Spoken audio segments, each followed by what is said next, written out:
In the frontier town of Red Creek, Texas, 1887, grieving cowboy Samuel "Sam" Crawford was devastated by the loss of his wife and unborn child.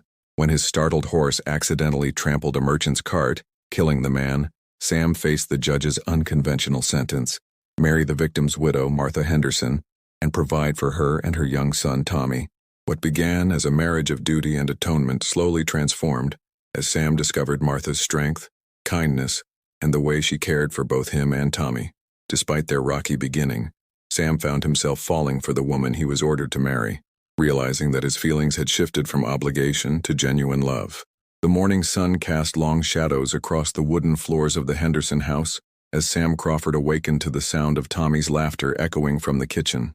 For a moment he lay still, listening to the domestic symphony that had become his new reality: the gentle clatter of dishes, Martha's soft voice responding to her son's endless questions, the crackling of firewood in the stove. 3 weeks had passed since their wedding, and Sam found himself settling into a routine he never expected to embrace. Rising before dawn, he would tend to the horses and check the small garden behind the house before joining Martha and Tommy for breakfast. The boy had warmed to him quicker than Sam had anticipated, perhaps sensing the genuine care beneath the cowboy's weathered exterior. Sam dressed quietly and made his way to the kitchen, where Martha stood at the stove, her auburn hair catching the morning light streaming through the window.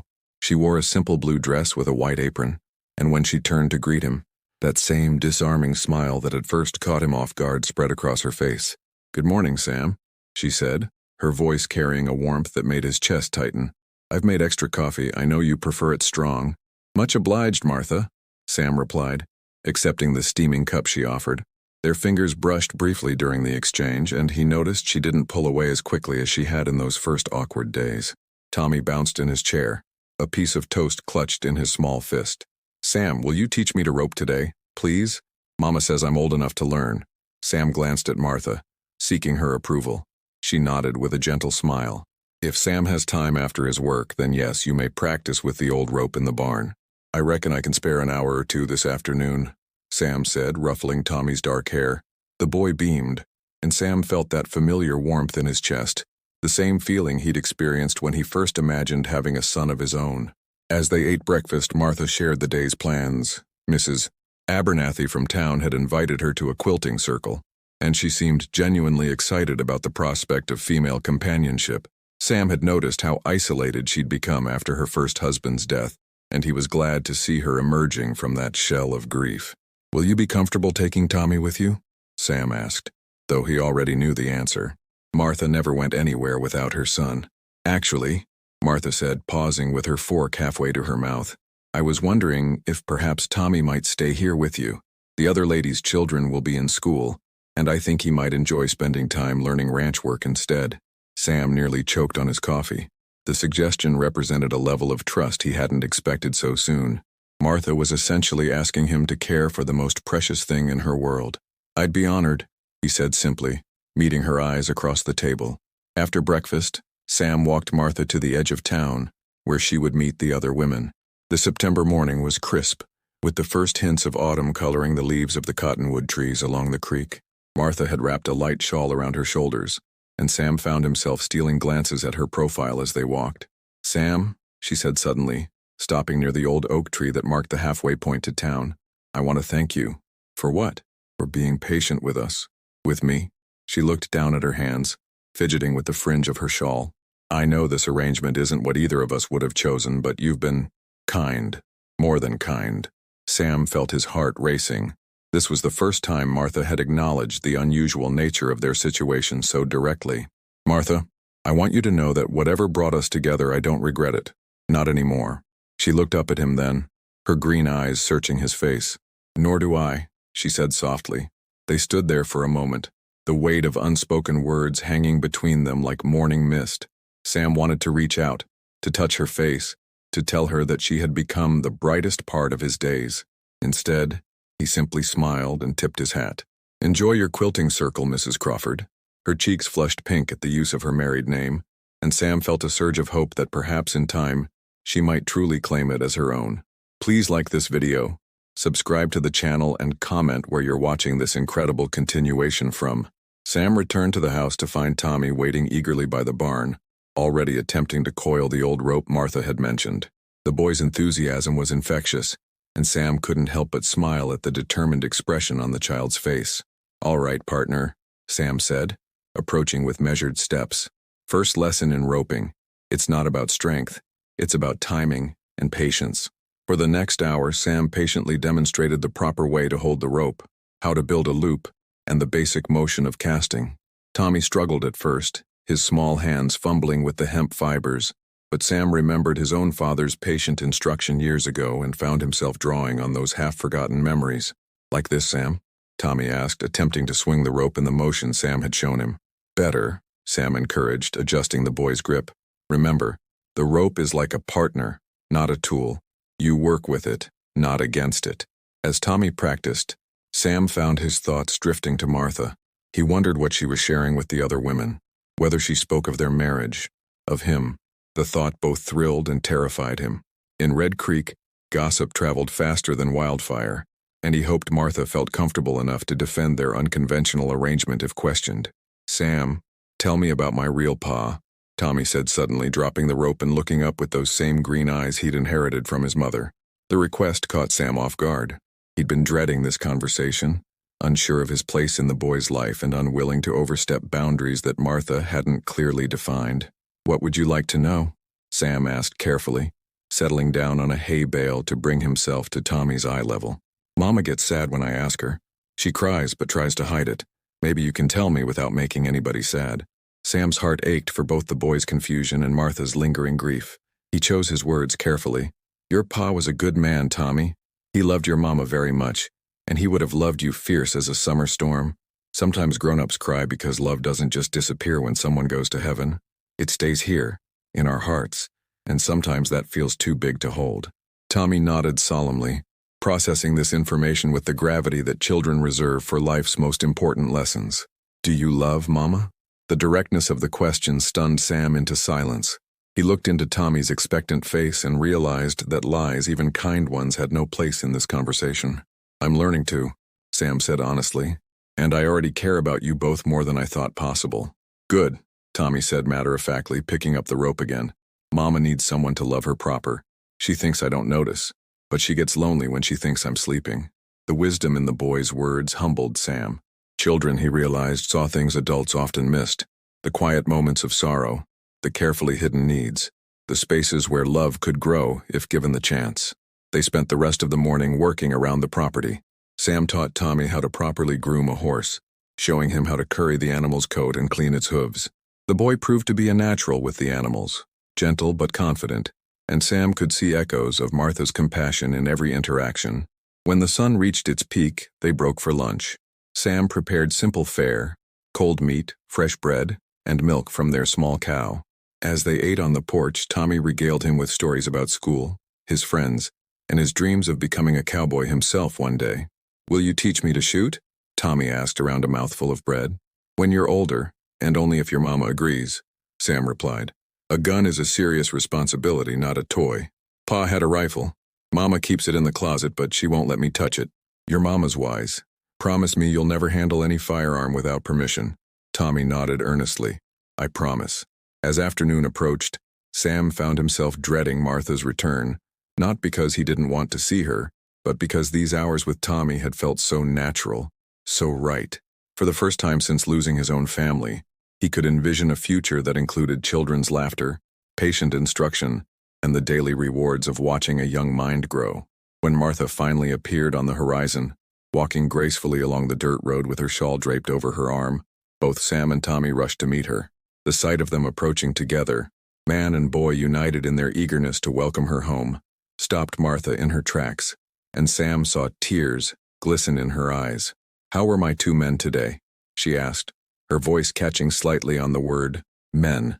"Sam taught me to rope and groom horses, and we talked about Pa," Tommy announced proudly. Martha's eyes flew to Sam's face, searching for any sign of overreach or inappropriate conversation. Instead, she found only gentle understanding and patient care. "Did he now?" she said softly. That evening, after Tommy had been tucked into bed with stories of his day still spilling from his lips, Martha and Sam found themselves alone on the front porch. The September night was cool, filled with the sounds of crickets and the distant call of a night bird. Martha had brought out 2 cups of coffee, and they sat in comfortable silence, each lost in their own thoughts. "He talked about his father today," Sam said, finally breaking the quiet. "I hope that was appropriate. The boy seemed to need it." Martha turned to study his profile in the lamplight that spilled from the kitchen window. "What did you tell him?" "The truth, as best I understand it, that his father was a good man who loved you both. That love doesn't disappear when someone dies." Sam paused, uncertain whether to continue. "He asked if I loved you." Martha's breath caught. "And what did you say?" "That I'm learning to." Sam met her eyes. "Was that wrong?" Martha was quiet for so long that Sam began to worry he'd overstepped. When she finally spoke, her voice was barely above a whisper. "No, it wasn't wrong. It was honest. And Tommy deserves honesty." She rose from her chair and moved to the porch railing, looking out over the small garden where moonlight painted the vegetables in silver. "The other women today, they asked about us. About our marriage." Sam felt his stomach tighten. "What did you tell them?" "I told them that sometimes God works in mysterious ways. That perhaps what seemed like a tragedy was actually his way of bringing 2 broken people together to heal." She turned back to face him. "I told them that you were a good man who was helping me remember what it felt like to hope again." Sam stood and joined her at the railing, careful to maintain a respectful distance while longing to close the space between them. "And is that true? Do you hope again?" Martha's hands gripped the wooden rail. "I'm afraid to hope, Sam. I'm afraid to let myself feel what I think I'm beginning to feel for you. What if I lose you too? What if this happiness is just borrowed time?" "Martha," Sam said softly, finally allowing himself to step closer, "I can't promise you that life won't bring sorrow. Lord knows I understand that fear better than most. But I can promise you that whatever time we have, I'll spend it trying to be worthy of the gift you and Tommy have become to me." She turned to face him fully, and in the moonlight, Sam could see tears glittering on her cheeks. "I watched you with Tommy today when you didn't know I was looking. The way you listened to him, the patience you showed, the respect you gave his questions about his father. I saw the man you truly are, Sam Crawford, and what I saw frightened me." "Frightened you?" "Because I realized I was falling in love with you. Really, truly falling in love. Not gratitude, not companionship born of convenience, but the deep, consuming kind of love that makes losing someone unbearable." Her voice broke on the last word. Sam felt his heart hammering against his ribs. Without thinking, he reached out and gently cupped her face in his calloused hands, using his thumbs to wipe away her tears. "Martha, I've been fighting the same fear. When I lost Sarah and our baby, I thought I'd never feel whole again. Then the judge ordered me to marry you, and I was angry, resentful. But you and Tommy have taught me that the heart has room for more than one love, that loving again doesn't diminish what came before." Martha leaned into his touch, closing her eyes. "I don't want to dishonor William's memory. Loving me wouldn't dishonor him, any more than my loving you dishonors Sarah. They'd want us to be happy, Martha. They'd want their loved ones to find joy again." When she opened her eyes, Sam saw something shift in their depths, a wall coming down, a decision being made. "I'm tired of being afraid," she whispered. "Then don't be," Sam replied, his voice rough with emotion. "Let me love you, Martha. Let me be a father to Tommy. Let us be a real family." For a moment, they stood frozen in that space between what was and what could be. Then Martha rose on her tiptoes and pressed her lips to his in a kiss that tasted of coffee and courage and new beginnings. It was gentle at first, tentative, but when Sam responded with careful reverence, she deepened it, pouring weeks of growing affection and carefully guarded hope into the connection. When they finally broke apart, both were breathing hard. Martha rested her forehead against Sam's chest, listening to the rapid beat of his heart. "Mrs. Crawford," Sam said softly, the name carrying new weight and meaning. "Yes, Mr. Crawford," she replied, and Sam could hear the smile in her voice. "I love you. I love you too." The days following their declaration of love brought a new rhythm to the Crawford household. Sam moved his belongings from the barn to the main house, taking up residence in the room that had once belonged to William Henderson. Martha had offered it with some trepidation, but Sam understood the significance of the gesture. She was making space for him not just in her home but in the life she had built. Tommy adapted to the changes with the resilience of childhood, though Sam noticed the boy watching them both more intently, as if trying to understand the subtle shifts in the air around them. The morning routine remained the same, but now Martha's hand would linger on Sam's shoulder as she poured his coffee, and Sam would steal moments to kiss her forehead when Tommy wasn't looking. It was during one such peaceful morning that trouble arrived in the form of Judge Harrison himself, accompanied by Sheriff Dalton. Sam was repairing a loose board on the porch when he spotted the two men riding up the dusty road, their faces grim with purpose.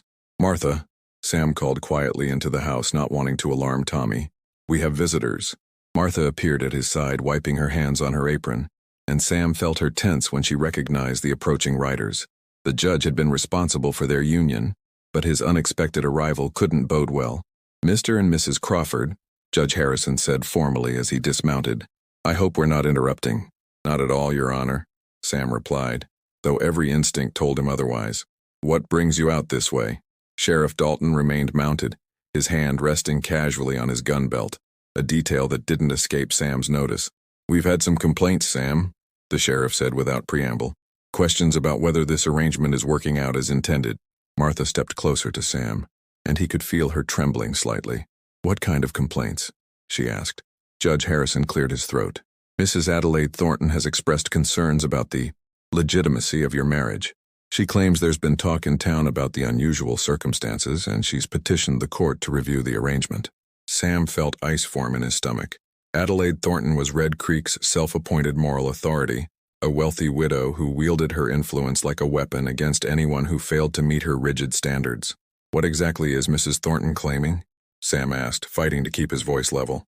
"She suggests that this marriage is a sham," Sheriff Dalton said bluntly, "that you're simply sharing a house for appearance's sake, while failing to fulfill the actual obligations of matrimony. She's questioning whether you're truly providing for the widow and child as ordered, or merely going through the motions."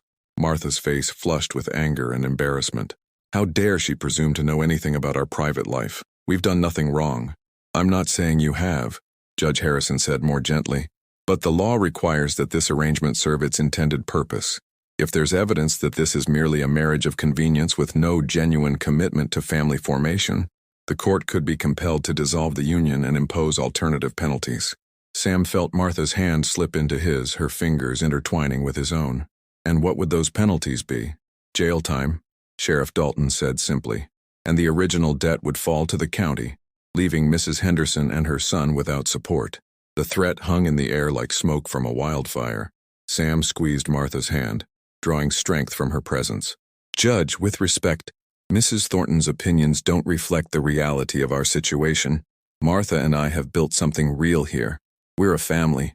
Can you prove that?" Judge Harrison asked. "Because Mrs. Thornton is demanding evidence.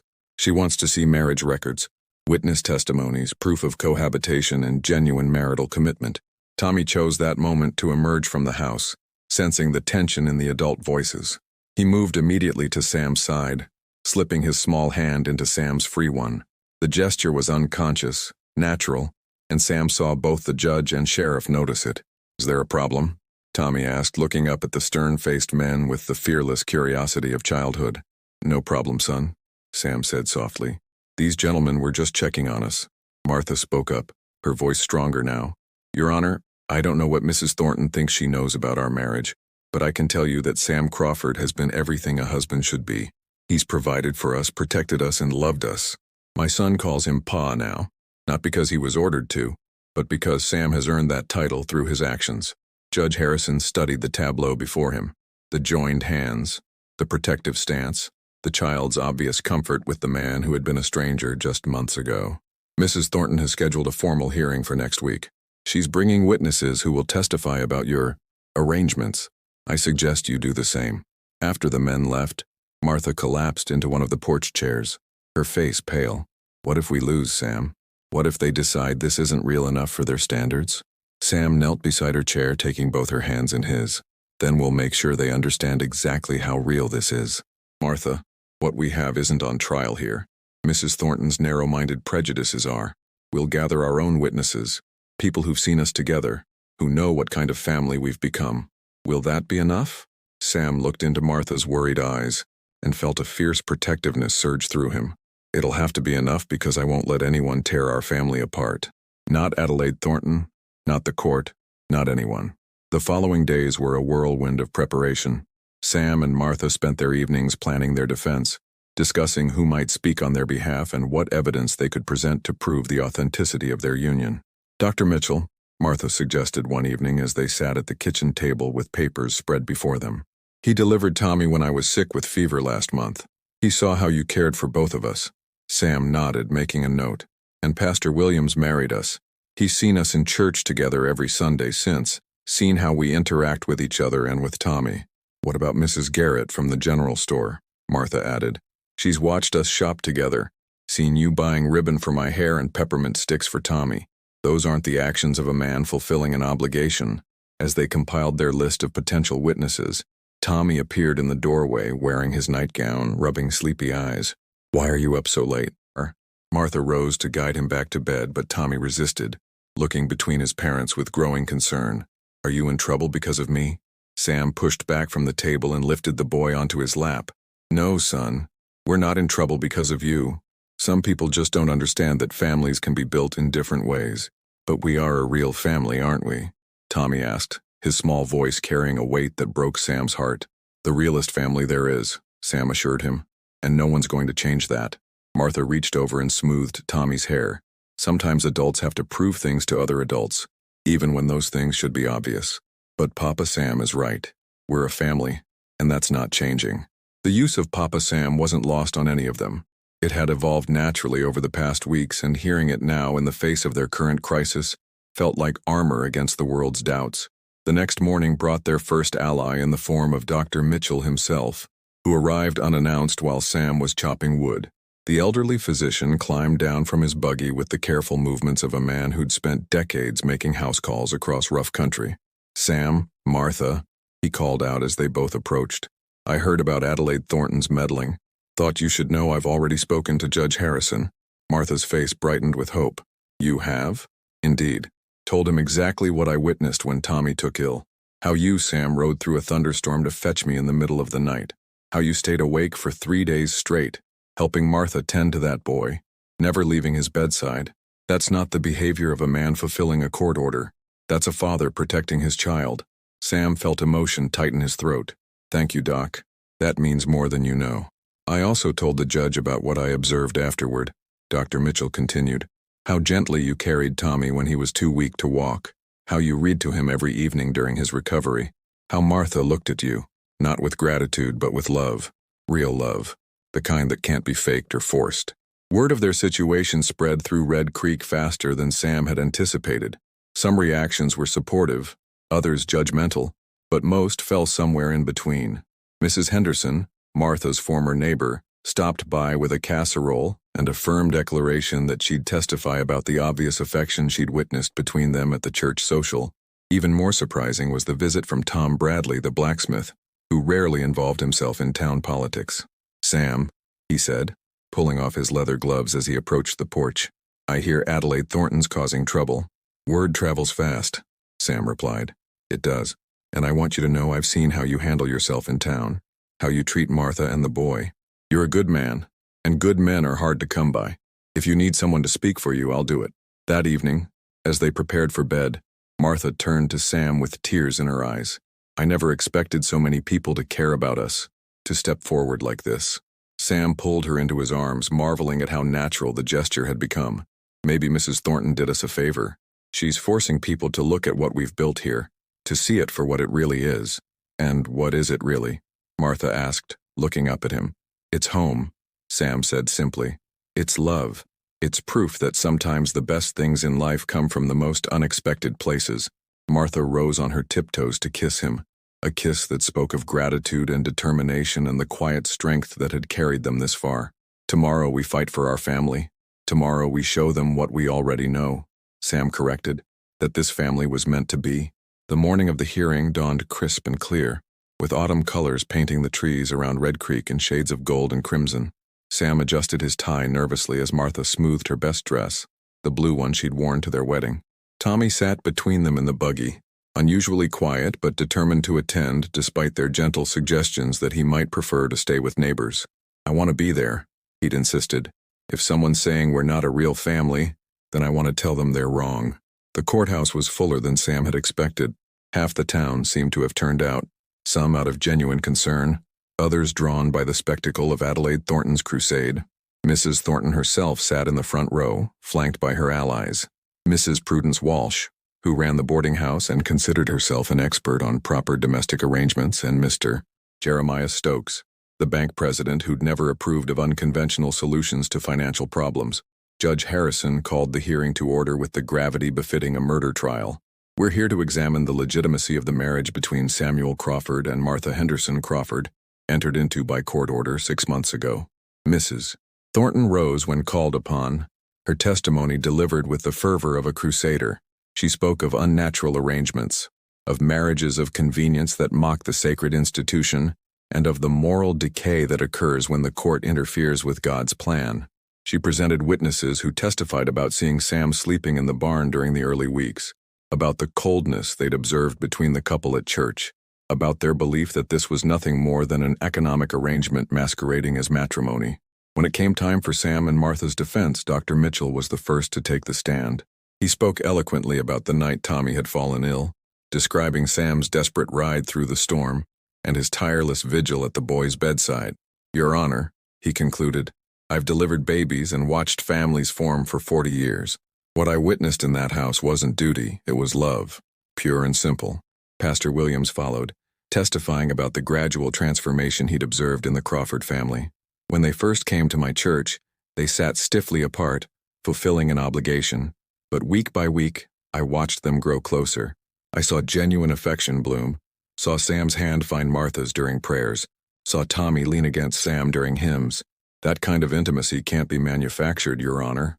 Mrs. Garrett from the general store spoke about their shopping trips, how Sam would linger over choices of fabric for Martha's dresses, how he'd carefully select special treats for Tommy, how the three of them had the easy conversation of a family comfortable with each other.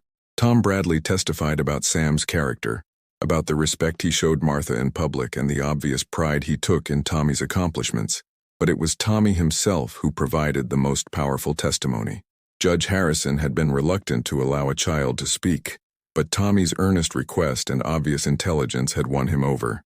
The boy stood on a wooden crate so he could be seen over the witness box, his small hands gripping the rail as he looked directly at Mrs. Thornton. "My first papa died when I was little," he said, his clear voice carrying across the silent courtroom. "I loved him, and Mama says he loved me too, but I don't remember him very much." He turned to look at Sam, and his face lit up with unmistakable affection. "But I'll remember Papa Sam forever. He taught me to fish and to whittle and to be brave when I'm scared. He reads to me every night and helps Mama with the heavy work and makes her smile when she's sad. He doesn't have to do any of that, he wants to, and that's what makes him my real papa." The courtroom was utterly silent as Tommy continued. "Mrs. Thornton says we're not a real family, but she's wrong. We are real. We love each other, and love is what makes a family, not just living in the same house." When Tommy finished, there wasn't a dry eye in the courthouse. Even Mrs. Thornton's supporters seemed shaken by the boy's simple eloquence. Judge Harrison called for a brief recess, during which Sam pulled both Martha and Tommy into a fierce embrace. "Whatever happens," he whispered, "you two are the best thing that ever happened to me." When court reconvened, Judge Harrison's expression was solemn but not unkind. "I've listened carefully to all testimony presented today. Mrs. Thornton raises legitimate concerns about the integrity of court-ordered marriages and their potential for abuse. However, the evidence presented here today tells a very different story." He paused, looking directly at Sam and Martha. "I see before me a family that has grown from obligation into genuine love and commitment. I see a man who has embraced not just the legal responsibilities of marriage and fatherhood, but the emotional ones as well. I see a woman who has allowed herself to love again despite past loss, and I see a child who has found in Mr. Crawford not just a provider but a true father." Mrs. Thornton's face flushed red as the judge continued. "The marriage between Samuel Crawford and Martha Crawford is hereby declared valid and legitimate in every sense. Furthermore, I'm ordering that Mr. Crawford's remaining financial obligations to the court be considered fully satisfied, given his exemplary fulfillment of the marriage contract's intent." The courtroom erupted in applause and cheers. Martha buried her face in Sam's shoulder, sobbing with relief, while Tommy whooped with joy. Even some of Mrs. Thornton's former supporters seemed pleased with the outcome. 6 months later, on a warm spring morning, Martha Crawford gave birth to a healthy daughter they named Sarah Elizabeth. Sarah for Sam's first wife, Elizabeth for Martha's mother. As Sam held his new daughter for the first time, with Tommy bouncing excitedly beside him and Martha smiling tiredly from the bed, He marveled at the journey that had brought them to this moment. The court order that had once seemed like a prison sentence had become the foundation for the greatest happiness he'd ever known. He thought about the old saying that God worked in mysterious ways and realized that sometimes what appeared to be an ending was actually a beginning. Tommy, now calling himself Thomas since he considered himself too grown up for his childhood nickname, carefully examined his new sister's tiny fingers. "She's perfect," he declared solemnly. "And she's lucky because she gets to grow up knowing she has the best papa in the whole world." Sam looked around at his family, his wife, his son, his daughter, and felt his heart overflow with gratitude. Love, he'd learned, wasn't something that happened to you. It was something you chose again and again every day, and he would choose this love, this family, for the rest of his life. Outside, Red Creek continued its quiet existence, but the Crawford house remained a testament to the power of second chances and the mysterious ways that broken hearts could heal when they learned to beat in rhythm with others. The end.